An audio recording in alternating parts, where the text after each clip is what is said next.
Assalamualaikum. Perkenalkan, nama saya Titin. Saya mahasiswi dari Universitas Islam Negeri Alauddin Makassar, jurusan Ilmu Ekonomi, angkatan 2018. Nah, pada video kali ini saya akan menjelaskan bagaimana sih mekanisme kerja pasar dalam Islam. Nah, buat kalian yang penasaran, stay tune terus ya.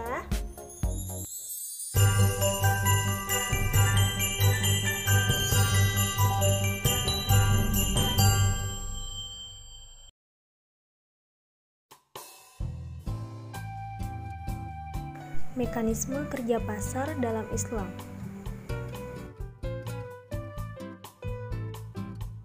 Pasar adalah sebuah mekanisme pertukaran barang dan jasa yang alamiah dan telah berlangsung sejak peradaban awal manusia.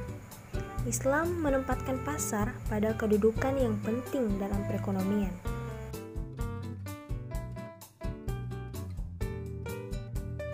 Pasar pada masa Rasulullah SAW. Rasulullah pada awalnya adalah seorang pebisnis. Beliau adalah seorang pedagang yang profesional yang sangat menjunjung tinggi kejujuran. Ia mendapat julukan Al-Amin. Pada saat itu, mekanisme pasar sangat dihargai. Penghargaan Islam terhadap mekanisme pasar berdasar pada ketentuan Allah bahwa perniagaan harus dilakukan secara baik dengan rasa suka sama suka.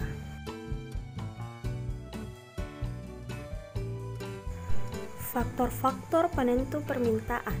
Yang pertama itu ada harga barang yang bersangkutan. Harga barang yang bersangkutan merupakan determinan penting dalam permintaan. Pada umumnya, hubungan antar tingkat harga dan jumlah permintaan adalah negatif.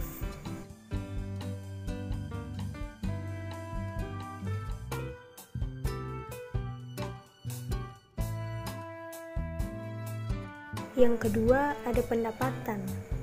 Pendapatan merupakan faktor penentu selain harga barang. Semakin tinggi pendapatan seorang konsumen, maka semakin tinggi daya belinya sehingga permintaannya terhadap barang akan meningkat.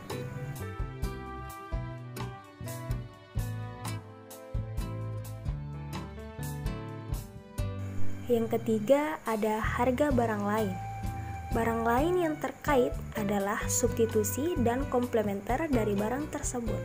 Jika harga barang substitusinya turun, maka permintaan terhadap barang tersebut juga turun, sebab konsumen mengalihkan permintaannya pada barang substitusi. Begitupun sebaliknya.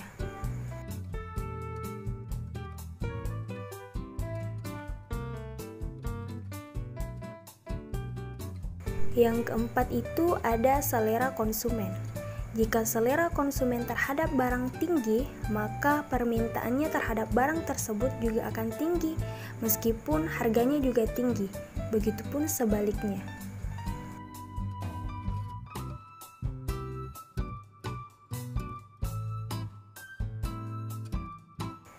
Yang kelima, ada ekspektasi. Ekspektasi bisa berupa ekspektasi positif maupun negatif. Dalam kasus ekspektasi positif, konsumen akan lebih terdorong untuk membeli suatu barang, sementara ekspektasi negatif akan menimbulkan akibat yang sebaliknya.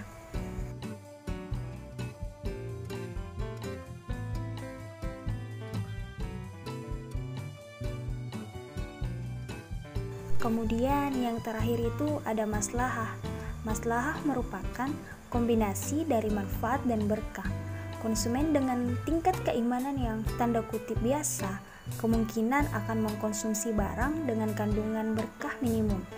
Namun, konsumen dengan tingkat keimanan yang lebih tinggi menyukai barang dengan kandungan berkah yang lebih tinggi.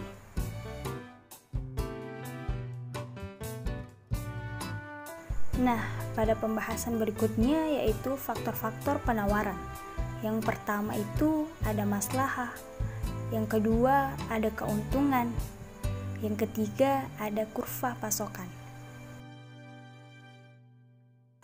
Solusi Islam terhadap ketidaksempurnaan bekerjanya pasar.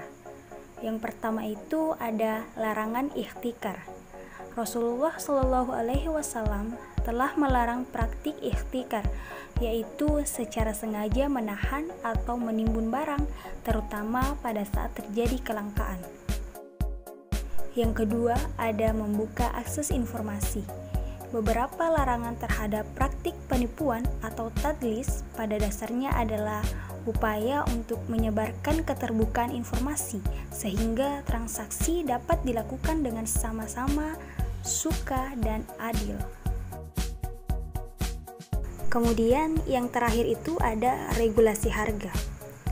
Regulasi harga sebenarnya merupakan hal yang tidak populer dalam khasanah pemikiran ekonomi Islam, sebab regulasi harga yang tidak tepat justru dapat menciptakan ketidakadilan.